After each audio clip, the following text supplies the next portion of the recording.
Hi guys, welcome back to my channel. So glad you're back. Welcome if you're new.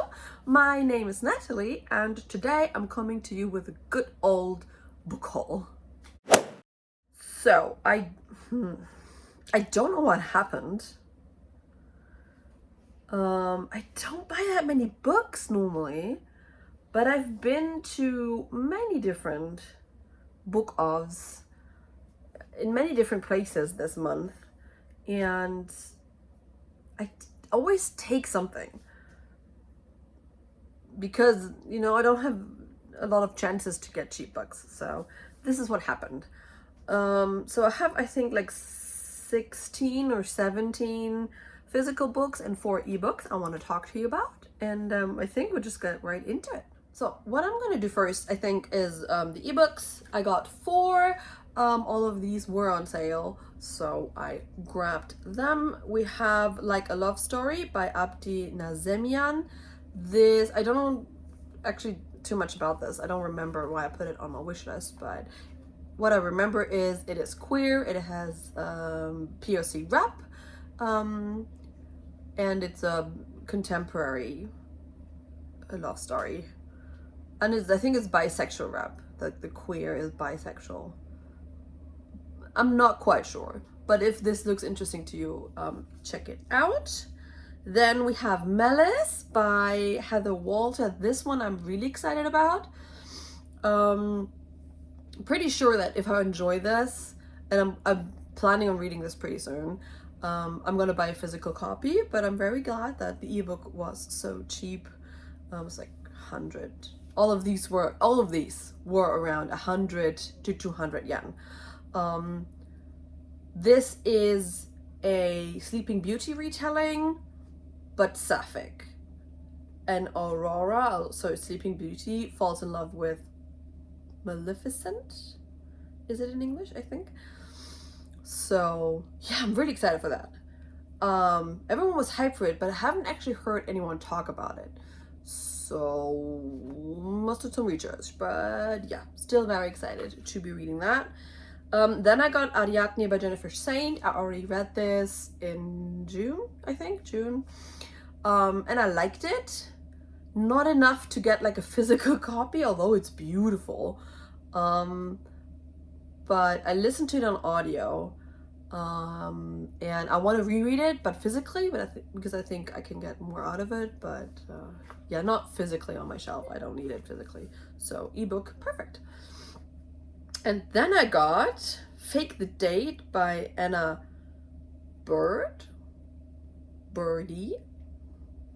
You can see it here. This was a freebie. It's a male-male romance, has fake dating, bisexual awakening. There's only one bed. They're on a tropical island, so perfect for summer. Yeah, this is all I need to know. It's free, it sounded nice, it ticks off a lot of my preferred tropes, so I got that one. Then I think I will move on to my manga and I got 2 graphic novels. I got the first 2 volumes of Otakoi. Oh, this is the first one. This is the first one. This is the second one. This is Otaku ni koi wa muzukashii.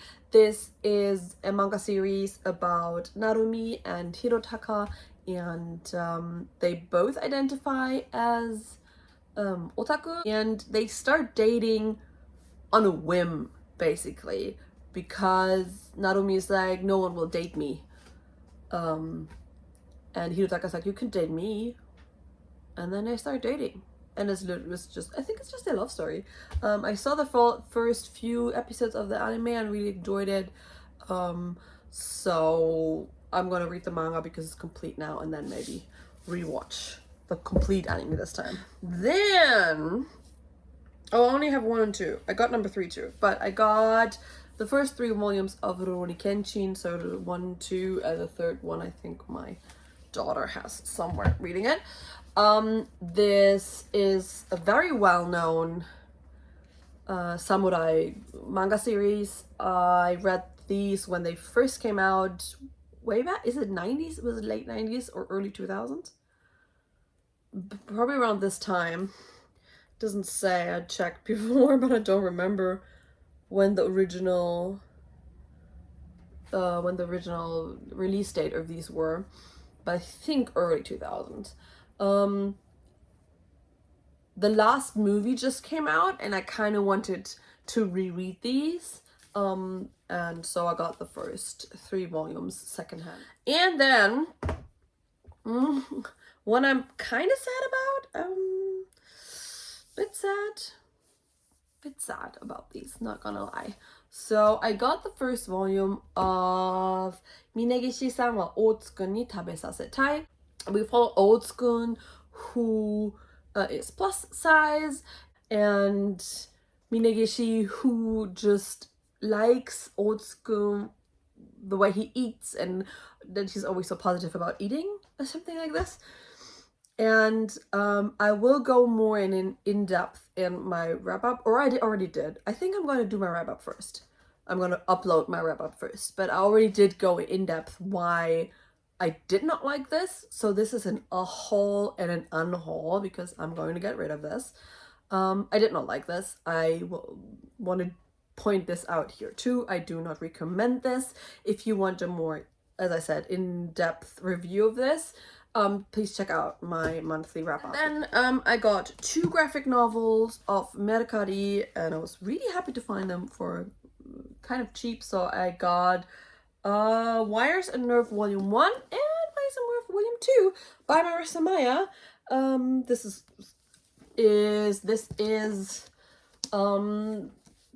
part of the Luna Chronicles universe, and we follow Iko, and that's all I know, because I have not finished shame on me, but I have not finished the Luna Chronicles yet. I just need to read Winter and then the short stories that go with it, but for the main story I still need to finish Winter, so I did not check out what these are actually about and where in the Luna Chronicles universe they go, so I cannot actually tell you a lot about these. Yes, this was all for the manga section, and I think I'm gonna go with one that I'm most probably going to be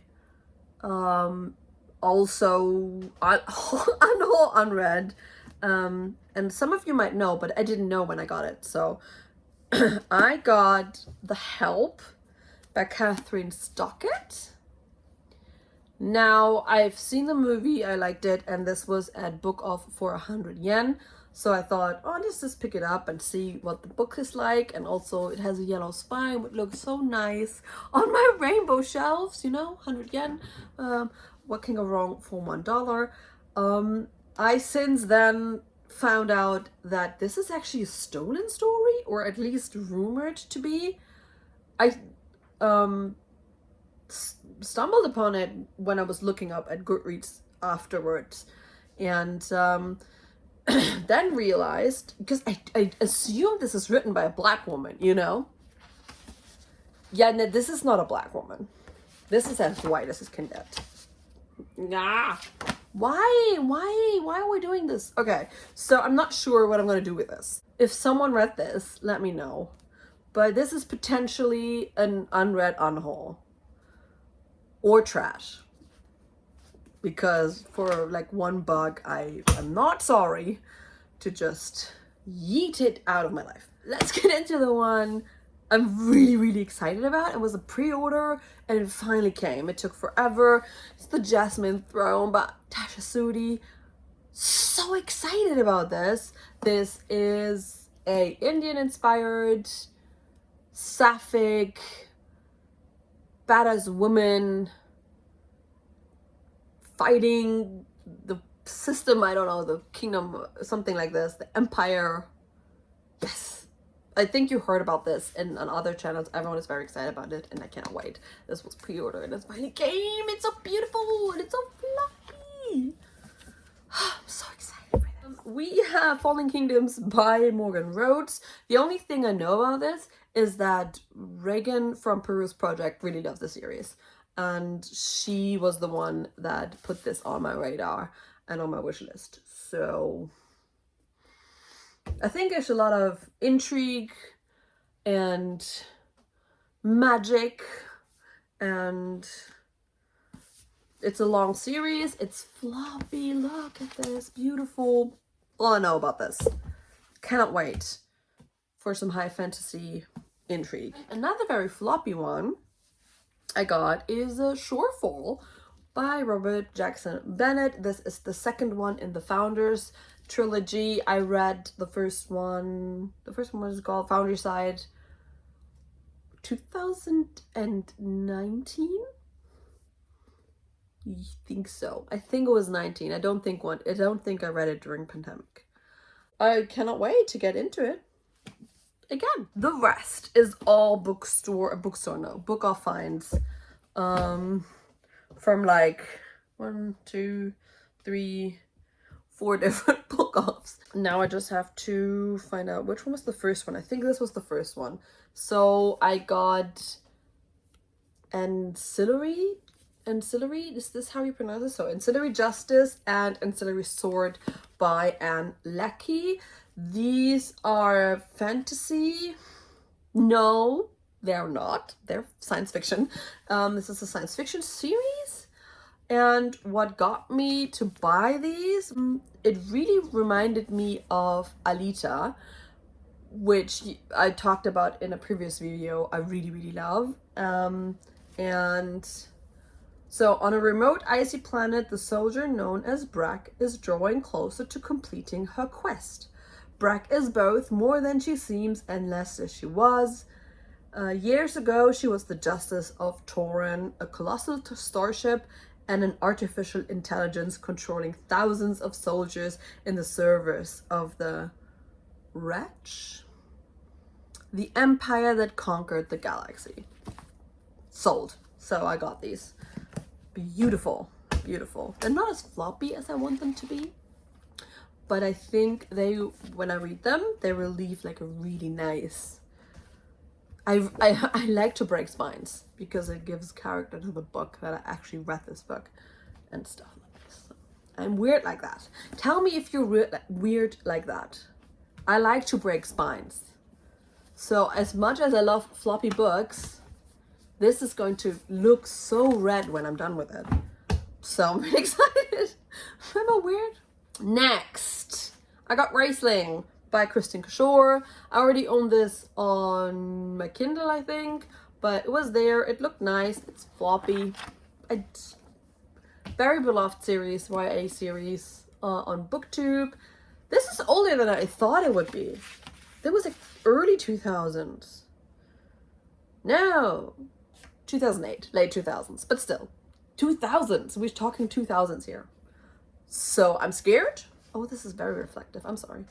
I'm scared, but I'm also excited because it's an assassin story as far as I remember. Then I got at a different book off very close to me. I was searching for something else and I saw it in the section, but this is a hardcover copy, very beat up hardcover copy of Miss Peregrine's Home for Peculiar Children. Again, all I know about this is that Jessie loves this series. And although our like taste in book doesn't align a lot, he's so passionate about this series. And when I saw it, I'm like, might as well try it out. This version I have, like this copy is really beat up. Like really. And I think someone is trying, look there, you can see. Can you see this? Someone highlighted some words. I think someone was looking up words. Did she read it to the end? Did she finish it? Because there's nothing at the end anymore. Also has some water. I think it got wet at one point too. This book has so much character. I'm very, very happy that I have this copy. Again, am I weird? Or are you the same? I got We Are Blood and Thunder by, what's her name? Kessia Lupo. Saw this, it speaks to me because, as I told you before, red, black, and white in any kind of shape and form on the cover will draw me in. But in a city where magic is feared and the dead are worshipped, life is overshadowed by a powerful and devastating storm cloud. So we have hidden magic, we have necromancy, and we have a storm. I think this is good for maybe the fall to read, or like typhoon season, which comes up in like September around. And the last one, which I'm also very exciting about. No. Which I'm also very excited about. Because it's been on my radar forever. And it says International Edition. I don't know what that means. But it is Girl, Serpent, Thorn by Melissa Bashardust. Dear Melissa, I am so sorry. I know the struggle. I know the struggle. But this is about a princess who cannot touch anyone because everyone who touches her or she touches, is it skin on skin contact probably, will die. And she has to control this power and learn about how powerful she actually is. It's also sapphic. So what else do you want in a book? You know, fantasy, badass woman, sapphic. It's queer. Yes, these are all the books I bought in July. There are too many. I will never be able to read them.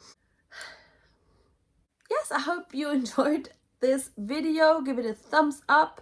And if you like to see me again every week in your home, please consider to subscribe to this channel.